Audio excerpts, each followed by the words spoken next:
Hello everybody. I hope you're still awake and hope you're hope you're all good. So my name is Jigar. I run a website called Comparify.com, but to get there we got through so many different names that by now I think we have 4 different names. We had to name our company something, so we called it Genie Labs because we wanted to make really sweet things. Then we started a website. We called it 3gsimplified.com because we were only doing 3G at that point. We then rebranded the website to Comparify.com because we realized we were comparing a lot more things. If those were not enough names, we then launched a mobile app and we wanted to rename that also. So now it's called PlanHound. So that's a lot of names. So you can associate me with any of those things. But the thing I'm going to talk about now is about innovation, because that's what this TEDx was supposed to be. And for the last 1.5 to 2 years, I've been trying, to start something new and to innovate, and I've been trying to figure out why the hell is this so damn hard? Why is it so hard to innovate? So before that, let me talk a little bit about exactly what I do, right? So as I said, Comparify, he already gave you this thing. We allow you to compare, choose, and save. The problem we solve is that getting a mobile plan in India is really, really easy, but getting the right one is extremely difficult. Why the hell is it so difficult? We've got a very simple mathematical equation which will let you find that out. It's one among 10 operators who have probably prepaid, postpaid, and hundreds of plans, and those plans are attached to hundreds of different rate cutters, top-ups, and recharges and whatnot. So if you solve this equation, you've got yourself the best mobile plan. We thought it's a little too difficult for normal human beings, so we said let's make this easier. So we built a comparison engine. We said that this exists. This is a generic problem for most Indians, so let's just make this simpler. So a comparison engine does all the hard work. So it matches you to the best plan, and it does it instantly, so you don't have to go through that headache.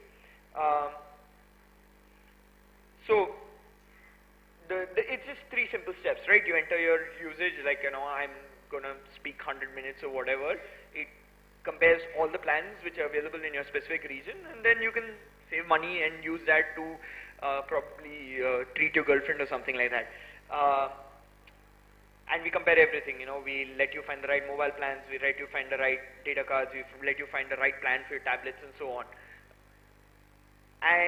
But what we realized when we did this was that most of our customers, when they came to our website, they were like, I don't know how many minutes I speak, I don't know how many SMSs I've sent. I spent 500 rupees on my mobile connection, but I don't know what I used in that. So we have a app for that. It's called PlanHound, as I said. This is an Android-only app, but what it does is it automatically measures all your usage. So it's figured out how many calls you've made, how many SMSs you've sent. Why is this useful? Because using this, we can match you to the exact right thing for you, and we can do that in one click, so you don't have to worry about this at all. So that's about me. That's what we think is you can use our site to Comparify, Choosify, and Saveify. But that's not a topic of my talk, or that's not what for the last 1.5 years we've been struggling with. The question we've been asking ourselves is, why the hell is it so hard to innovate? And why is it so hard to build great products? And more than anything, we started this company because both of us really liked, my co-founder and me, really liked to build something new, to try to really do something innovative. But as we went along, we found it very hard to innovate. And specifically, why is it so hard to innovate in India? So let's go into this. Or the different title for the slide is, why does all the products made out of India suck, right? But before that, let's take a detour, okay? While growing up, and I'm older than some of the people here, but while growing up, the kind of movies which were made were like this, and I just picked up some random movies from the 1980s, but every bloody movie looked exactly the same. It was the same storyline, it was the same concept, and so on. And how is that related to products? Well, creating products is a lot like creating movies. There are a lot of different people involved. There's a monetary angle to it. A lot of people just do movies to make money, but I mean, there's a huge creative angle to it as well. And both are similar, so I kept asking myself, why were they making so many crappy movies? And why couldn't they make such good movies? So, and the answer, it turns out, a little bit more different than what I thought it was. First and foremost, it's not the people, right? It's quite easy to go and say that, oh, this movie was made, I mean, the reason these movies sucked was because Govinda made them, and Shotgun Sinha was making these movies, and so they were making the same masala movie over and over again. As it turns out, it's not the people. There's a book about Bollywood. It was written by this Pulitzer nominated author called Suketu Mehta. He spent a lot of time in Bombay and spent a lot of time in Bollywood. And one of the things he noticed was, he said that the people making these movies, they're ridiculously smart. They're really, really good. But, I mean, and he ended up co-writing, by the way, Mission Kashmir, by the way. And if you've read the Maximum City, and you will not believe that a guy who could write such a good book could write what I think is a pretty terrible movie. But as it turns out, that it is the same, the most smartest people end up making pretty ordinary products. And we've been trying to figure out why do they do it? Why does the end product suck so bad, right? So as it turns out, there are some other factors which are involved. For one, there is risk appetite, okay?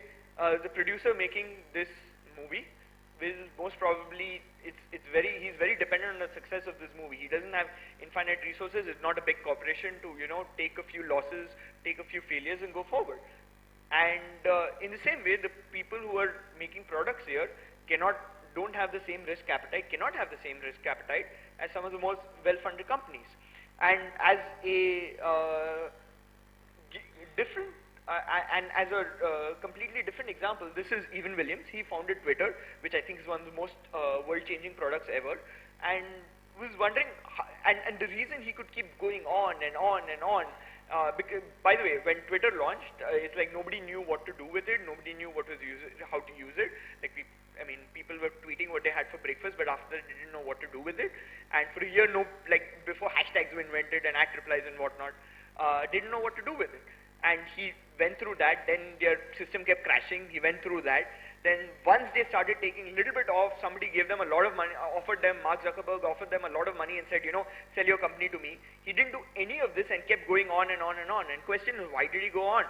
As it turns out that he'd already made his money before, so he had a higher risk appetite and take it to its logical conclusion, and it's that, right?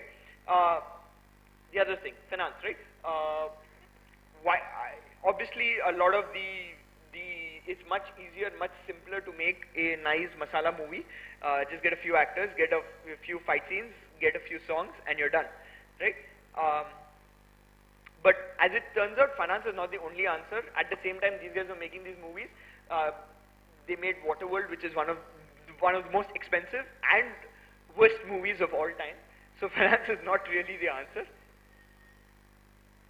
Distribution, yeah, this gets more interesting, right? English movies are made in English. What does that mean? That means that your movies have a wide variety of people who can watch it. It's available across the entire world. What does that mean? That means that you have a higher market to get to, that you have a higher number of people who are willing to consume your product. These guys didn't. I mean, they had only India, that also part of India, and then that also they couldn't monetize all the theaters which were actually showing the movies, and they also didn't, as good as the distribution channel they had, it wasn't that great. How does that apply to startups? There's this company which just got bought over, you might have heard of them, called Instagram. Okay, on day one that they launched, they had like 50,000 downloads, which is more than any app which is ever made in India has ever achieved. And they did this on one day, and then they kept growing from there, and eventually they're $1 billion. How did they get this kind of distribution? That's because they had all these things. Their app is applicable to the entire world. They've got this essentially all the publicity of Silicon Valley, publicity machine of Silicon Valley helping them. They've got all these users signed up and all these power users and so on who keep telling other power users. And soon these guys were suddenly selling the company for $1 billion. They had distribution. And next comes to audience. Can the audience accept, or can the audience use the products which are made out? So two movies released recently. One made a lot more money than the other movie, and obviously I like the other movie a lot more than the previous movie. As it turns out, whatever you do, you have to, the audience determines the kind of movies which come out, right? So basically, the kind of companies, the kind of products, the kind of things that we've created are determined by a lot of factors. It's not just a creation myth. It's not just, a lot of times we have a creation myth around the people who create such things. We think that it's only the guys who have made it so awesome. As it turns out, there's a lot more to it than just the people who create it. The market conditions determine the kind of creativity which comes out. And so yes, we end up with a movie like Rowdy Rathod, which makes tons of money. But as it turns out, where there's will, there's Jigar. So people who want to do something will achieve it, will do it in some way, achieve it in some way. And there's some ways they've managed to do it. One of them is build local, sell global, right? You build a product out of India, but if you can sell it to the entire world, then your distribution challenges are gone. Now you can try to be as creative, you can try to create as great products as you would like. This is a company which was based out of Chennai before they moved out, but they're a good example of what you could do. I mean, how the market determines the kind of product you end up building. The first product these guys built was something for companies to test students. Companies want to hire programmers, you know, instead of just, they could just easily test them over. But as it turns out, they got funded by a well-known accelerator and ended up with a product for the US market. Poof, they completely changed around. Today they are a leaderboard, like for programmers, like where programmers can compete against each other, where, you know who the best programmers are, and then companies can go and hire them. It's pretty much the same product, but it's been flipped around where now they can take a higher risk, and they've been able to, you know, be a much faster growing site and a much bigger thing than it ever was. And there's a lot of innovation in India, obviously, but the innovation is not where you expect it. When I think about innovation in cars, I'm like, oh wow, you know, rain sensing wipers, or you know, headlights which follow the road, which by the way BMW innovated on. I'm like, okay, those are cool things which are built. But as it turns out, Indian cars do have innovation. It's not where you expect it. As it turns out, one of the interesting stories with the Nano was, in order to get it to the 1 lakh price point, they took the entire steering wheel assembly and then hollowed it out so that they could save on some metal in order to get the price down to a lakh. It's innovation, but it's not where you expect it, and it's not as cool as headlights which follow the road. The future is bright. The problem for some of us who try to get there is it's the future. Okay, and this, by the way, is the most mind-blowing product I've seen in the last 1 year, and 1 year's big in technology. But what you have to realize is that it's not just the people who have created it. It's a kind of ecosystem which allows such products to be created. It's a kind of it's a lot of other factors which end up allowing people to ideate and so on. And that is pretty much it. Thank you so much, SVCE, for having me, and I hope I kept you awake. Thanks.